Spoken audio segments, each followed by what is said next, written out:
Hello, everybody, and welcome to the Deadhead Cannabis Show. This is Jim Marty reporting from Denver, Colorado. I got my partner up in Chicago, Larry Mishkin. Larry?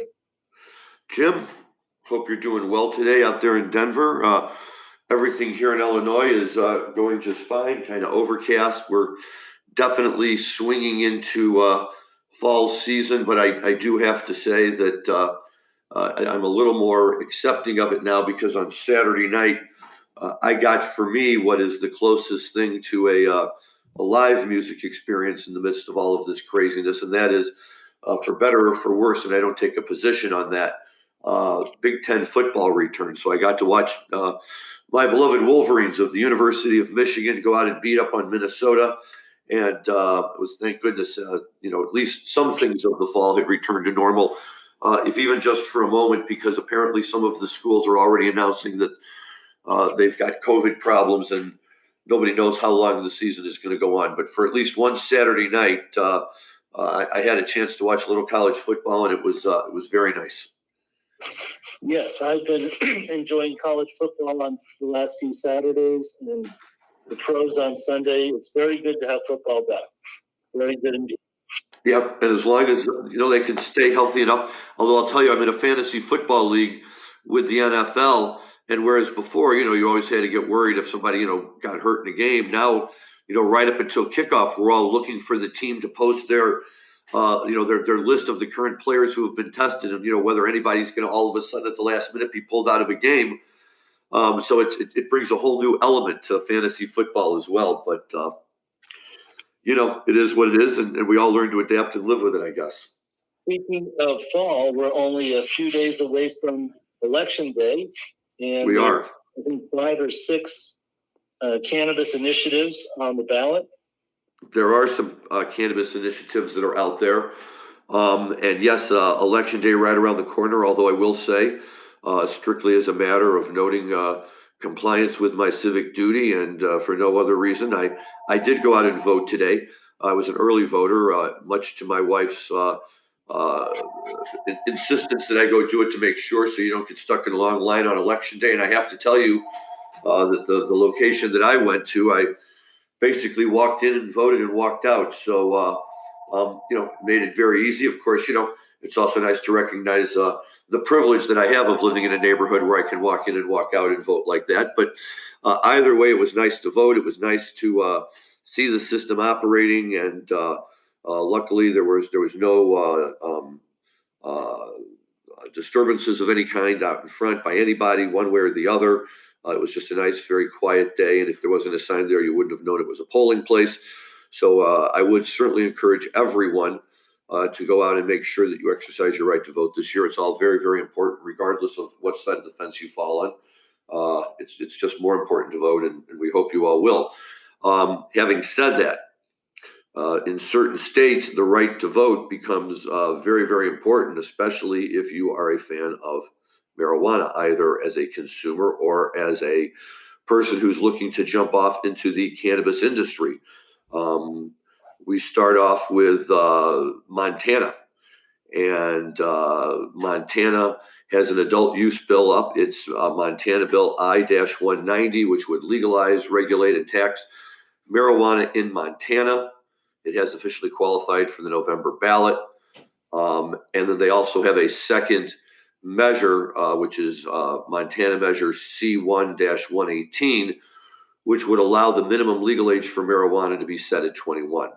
So I'm not exactly sure why it's part of a separate amendment or separate ballot measure as opposed to all part of the same. But either way, if you live in Montana and you are a fan of marijuana, here's your chance to get that out and get that on the board. You have any business out Montana way, Jim? Yes, we have a few clients in Montana, so it's good to see that initiative up there. I think the big one is going to be to affect Colorado is adult use in Arizona. Yes, and in fact, Arizona adult use, it's the Smart and Safe Act, known as Proposition 207. And Arizona's had a medical program for a very, very long time. They were one of the first, as I recall.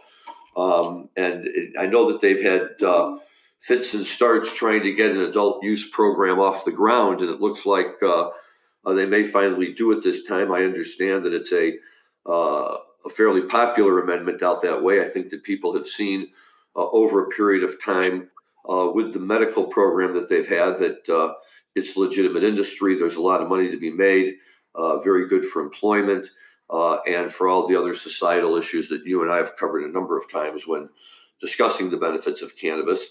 So yeah, it would be great to see something change in Arizona. And Mississippi has a medical program on the ballot. Mississippi has Initiative 65, that is a medical cannabis initiative. And there's also going to be apparently some sort of a competing measure. I can't say that I'm entirely familiar with it. But we'll see. The other thing you always have to be careful about when you look at these these measures is what they allow and what they don't allow. And what we mean by that, of course, is I think people were surprised, for instance, when New York voted in or brought in medical marijuana, and to everyone's surprise, it didn't mean that you could go down to the dispensary and buy, a half an ounce of flour. It meant you could go to the dispensary and you could buy tinctures, you could buy certain types of vapes, and that kind of a thing. But as I'm looking through here and seeing Mississippi specifically, I see they've got the difference in their two initiatives apparently has to do with respect to what types of treatments, what type of conditions would allow you to qualify.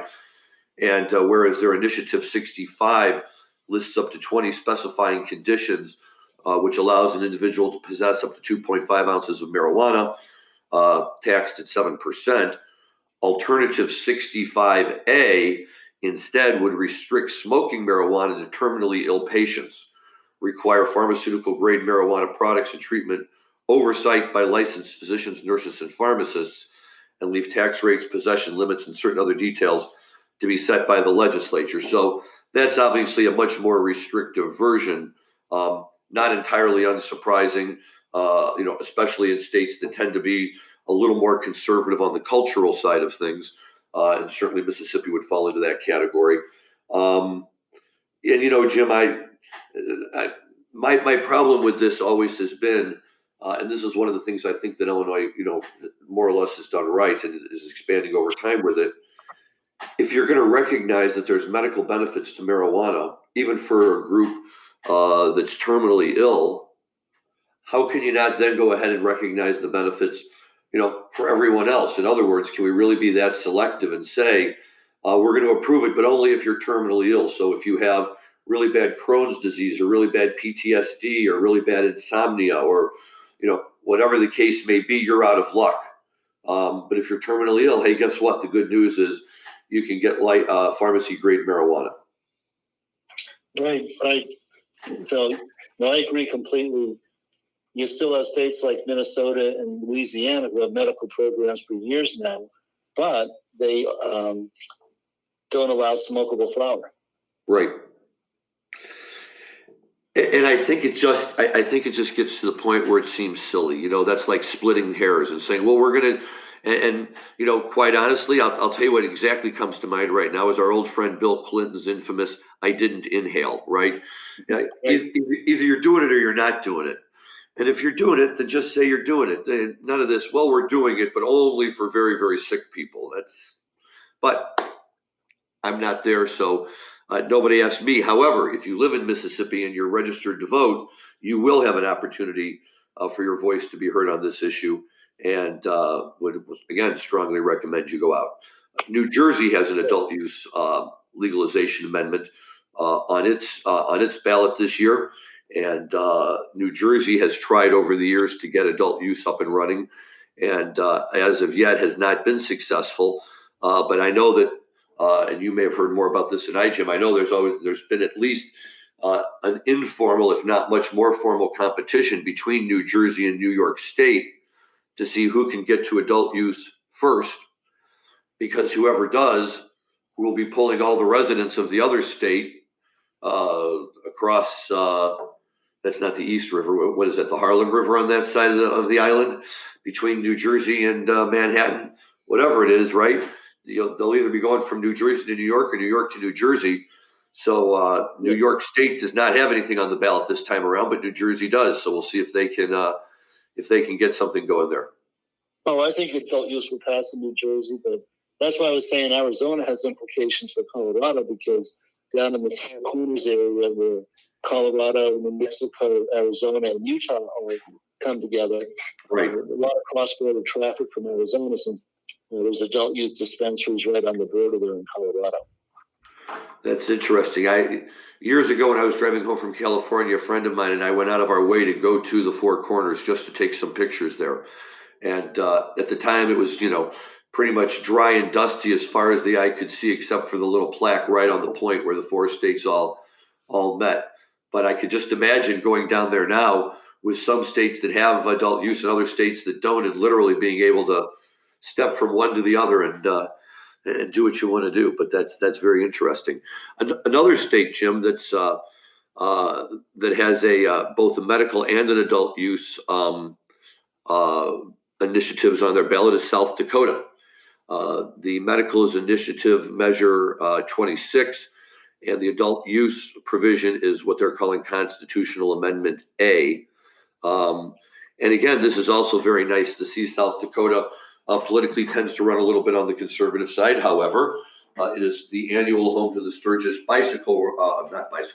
motorcycle rally.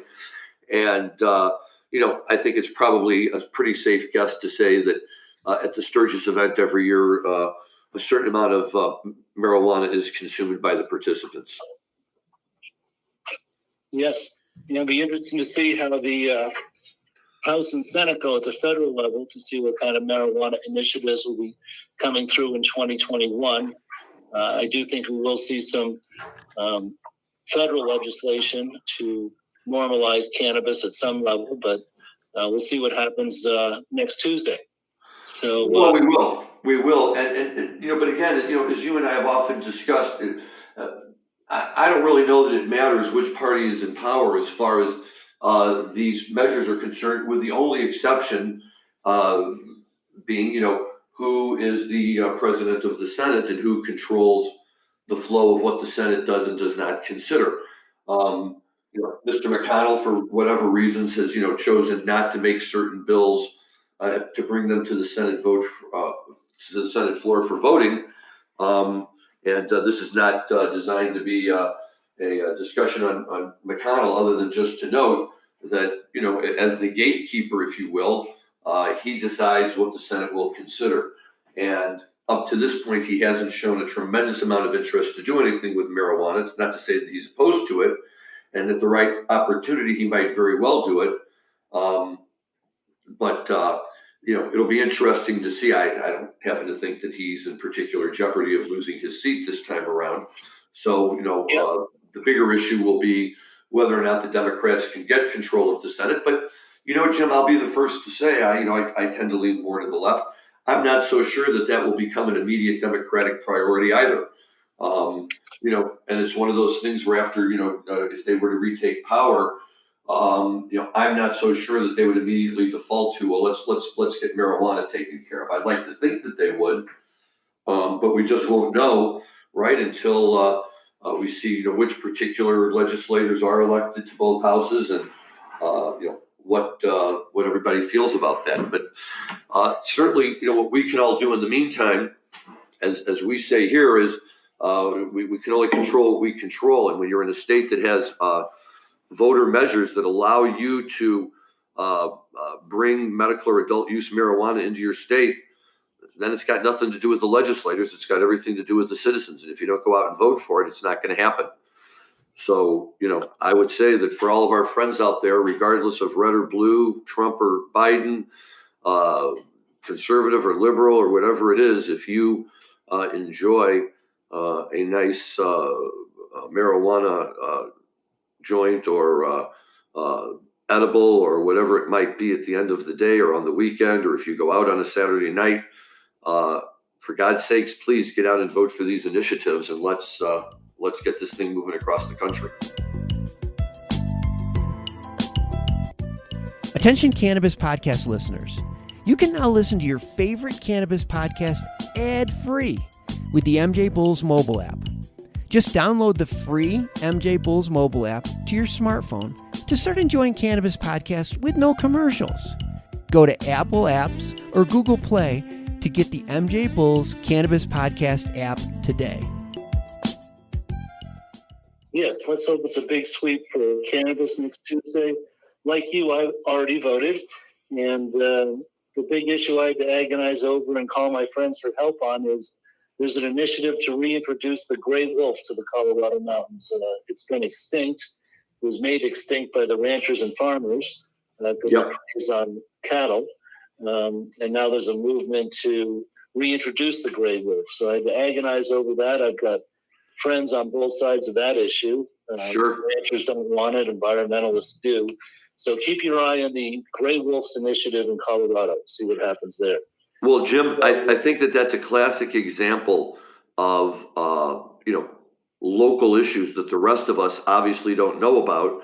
But, for the local voters takes on an importance that, in many ways can almost rival the importance of, all the other issues of the president, governors, senators, whatever other issues you have on the ballot. And, and I agree, here in Illinois, we have a big constitutional amendment up as to whether or not to go to a graduated tax. And it's, received a lot of attention.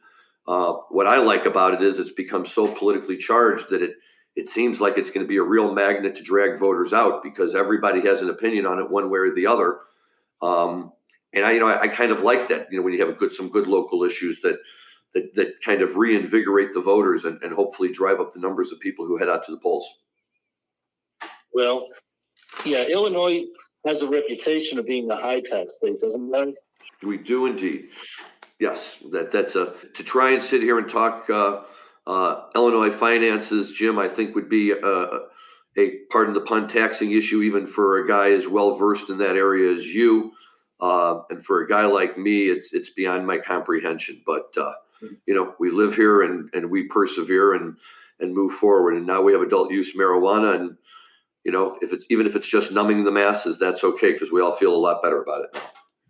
Yep.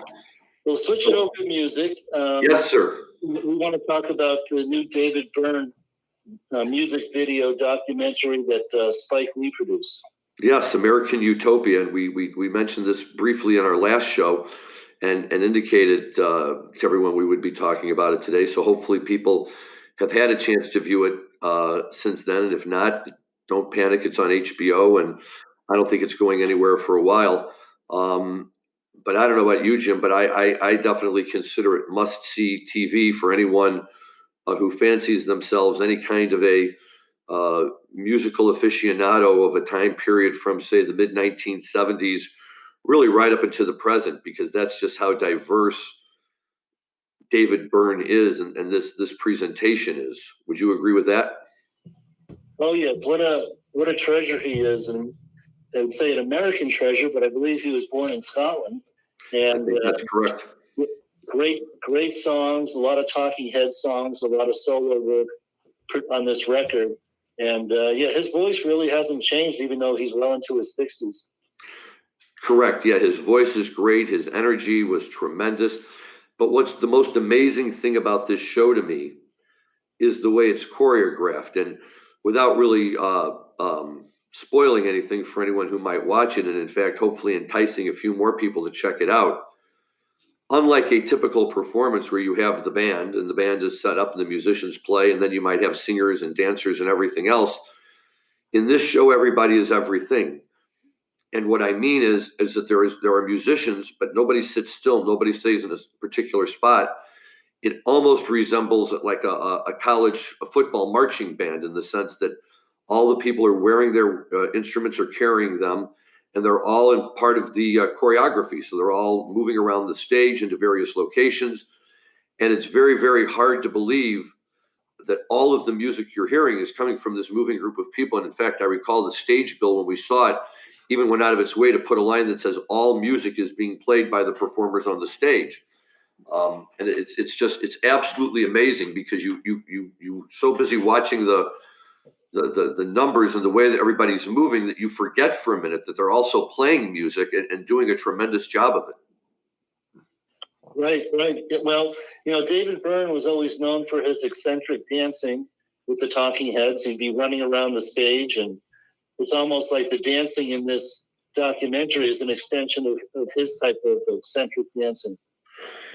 I agree. I think it's very much his style, and what almost made me laugh about it is, it's the kind of thing where even if you couldn't see his face, if his face was blocked, but you could see everything else, within seconds, it's such a unique style that even when he does it a little bit differently, it's still just uniquely David Byrne. The way he moves, the way he sings, the ideas in his lyrics, and it's just really a lot of fun. Anybody who likes the Talking Heads, anybody who has never heard of the Talking Heads, I got all three of my sons to watch it, whereas my oldest son has spread his musical wings enough to really take in the Talking Heads. The younger two hadn't yet, but after seeing this, they immediately ran over to my CD collection and started pulling out all the Talking Head stuff so they could listen to it.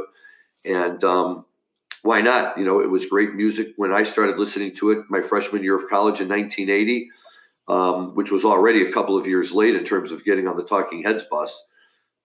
And today it's I think just as relevant and vibrant as ever. And I tell anyone that I think that their album Remain in Light is, a top 10, if not a top 5 all-time rock and roll classic album, both in terms of the music and the way it introduced us to their whole unique kind of style of music. Yes, Remain in Light is certainly a classic. And speaking of classics, did you see that Fleetwood Mac's Dreams is back in the top 10 or top 20, making a return from the 1970s? So, Jim, we have to put this into the category, right, of what goes around comes around. This isn't, everybody still loves listening to the Beatles. Like, the Beatles are on everywhere. You can't escape the Beatles. So, yes, the fact that, the younger generation, might listen to the Beatles is hardly surprising, other than we're constantly amazed at how amazing the Beatles were, that their music is so multi-generational. And bands like the Dead, we've talked about the Dead and Fish, and how, your son and my sons have really taken a liking to that and kept that music relevant long after it first came out. But every now and then we get an opportunity where a song that at one time, back in our day, let's say in the 70s, was a very, very prominent song. But like most of the songs from that era, it disappeared. And unless you're listening to a Golden Oldies album, or one of those radio stations that plays 70s music, chances are, you're not going to come across it. And even more chances are that if you did come across it and you were listening to it in the car and trying to sing and your kids are in the car with you, they'd scream, "Turn it off." But then we get to TikTok. Back in the late 70s, you couldn't turn on a radio without hearing a Fleetwood Mac song.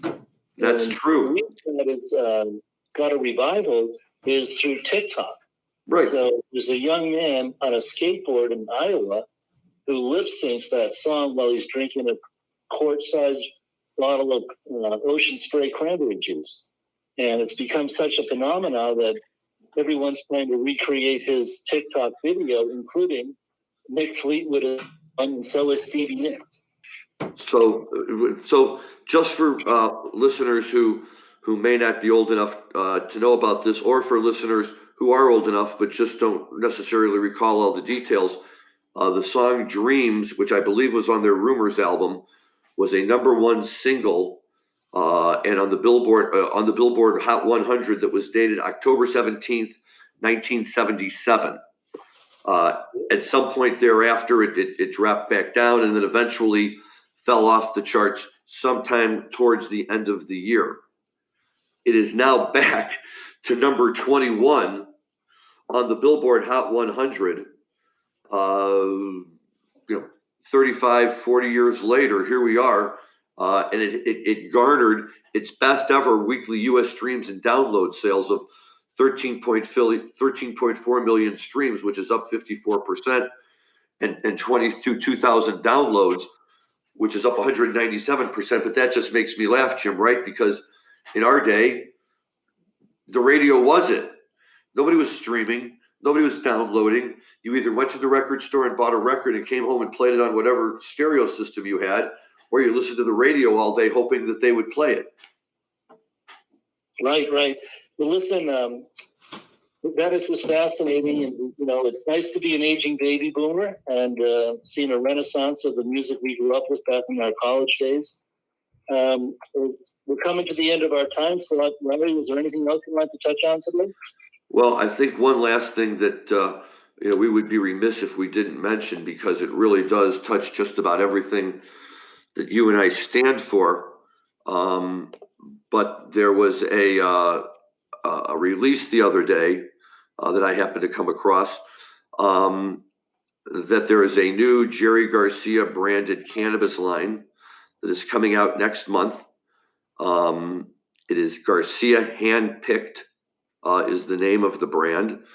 It's being marketed by Holistic Industries, which is one of the larger private multi-state cannabis operators in the U.S., in partnership with the Garcia family.